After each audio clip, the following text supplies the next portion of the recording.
Rising abruptly from the rolling prairies of northeastern Wyoming, Devil's Tower is a geological marvel unlike much else on Earth. Sacred to many indigenous tribes and strikingly out of place amid the surrounding landscape, the tower's sheer cliffs and hundreds of vertical cracks make it one of the premier climbing destinations in North America. For decades, this dramatic formation has lured adventurers and daredevils, all hoping to stand atop its flat summit. One man, however, chose a path that was truly unique, a feat that hasn't been replicated since.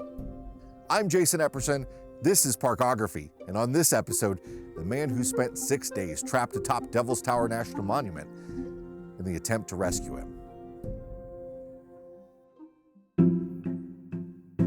In the fall of 1941, professional parachutist George Hopkins struck a unique wager with his friend Earl Brocklesby. Brocklesby bet Hopkins $50 he couldn't parachute from a plane and land on the flat summit of Devil's Tower. It was a feat that had never been done before, and Hopkins, who had a reputation for breaking records with his thrill-seeking jumps, eagerly accepted the bet. Parachuting into strange places was nothing new for Hopkins. His latest stunt would have him setting the record for the most jumps in one day, and a pre-publicity Devil's Tower jump seemed like a perfect way to raise awareness. But things didn't go exactly the way Hopkins intended. Letting only a few local reporters in on his plan, under the condition they would not publish the story until the jump was complete, Hopkins took to the sky on the morning of October 1st, while a car full of people watched from below. The plan was to land upon the football field-sized top, then descend using a 1,000-foot rope, which would be dropped from the aircraft after him. Hopkins exited the aircraft, flew through the sky, and hit his mark perfectly. But the rope did not. It landed just out of reach of the cliff face, leaving the parachutist marooned on Devil's Tower. Parkography is sponsored by Slinky Stove. It's the only patented collapsible fire pit that stays intact whether expanded or packed in its included carrying bag. It's perfect for RVs, car camping, or even backpacking into public lands with their smallest stove. Slinky Stove expands in seconds with smokeless airflow rings and a clean burning fire. The stainless steel pit is inexpensive and packed with extras like a lid, which doubles as a ground protector, and a cooking grate, creating a 3-level cooking system that gives you flexibility, whether it's morning coffee or evening campfire chili. And with contained ash, cleanup's quick and clean, just the way it should be on public lands. Head over to slinkystove.com to order yours today, or click the link in the description for this episode. With no option for escape, National Park Service officials were brought in to rescue Hopkins from the cold, windy summit. But exactly how that would be accomplished was anyone's guess. As the Park Service debated what to do, newspapers around the country began picking up the story.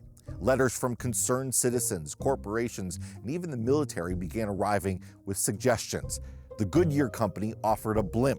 The U.S. Navy offered a helicopter, which had only been invented a few years before and was still experimental. Airplanes dropped food, water, and warm clothing onto the summit.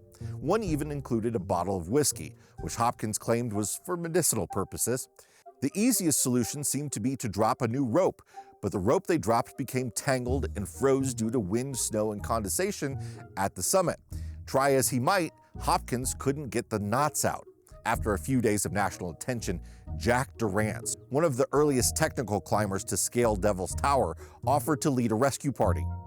A climbing rescue seemed the most practical, and the Park Service accepted. The problem? Durrance was at Dartmouth College in New Hampshire.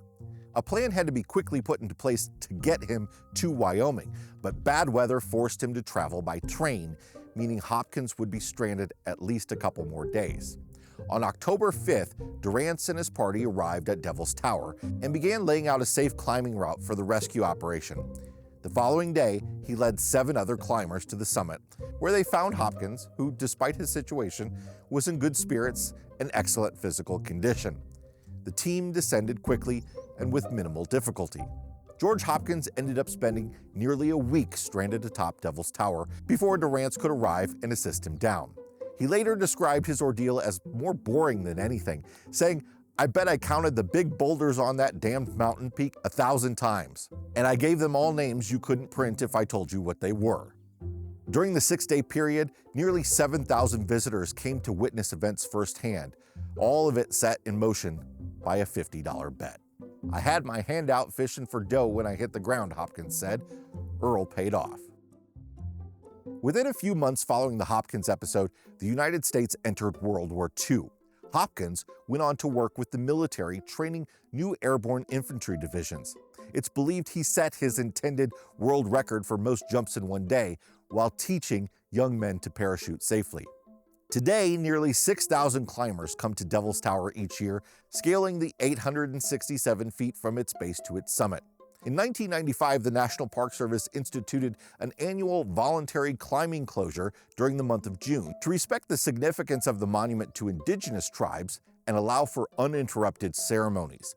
Over 20 tribes consider Devil's Tower sacred, and while ceremonies happen throughout the year, June is especially meaningful for traditional expression.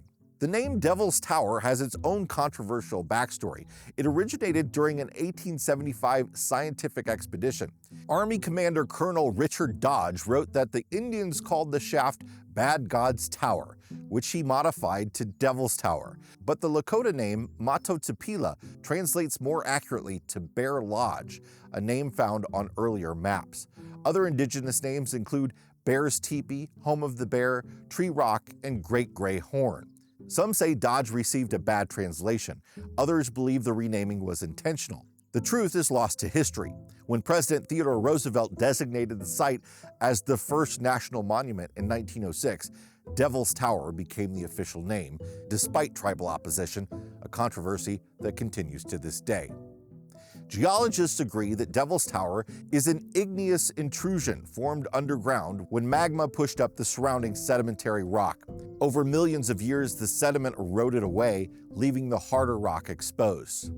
That rock is called phonolite porphyry, a rare formation similar to granite but lacking quartz.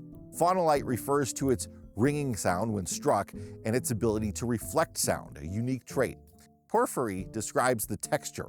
Large crystals of feldspar embedded in a matrix of smaller crystals. You could think of the tower's structure like a bundle of pencils held together by gravity and friction. The park is open year-round, as is the visitor center, though operating hours do vary by season, so it's best to check ahead. There's a seasonal first-come, first-served campground.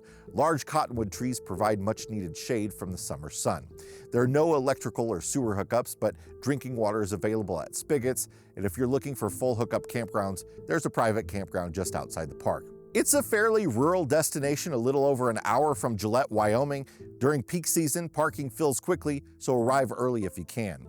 From sacred site to climbing mecca to the stage for one of America's oddest rescue stories, Devil's Tower holds a place in many hearts and many headlines. And for one man in 1941, was worth getting stranded for a $50 bet. Thanks so much for being here. If you like what we do, I hope you'll subscribe. We'll see you next time.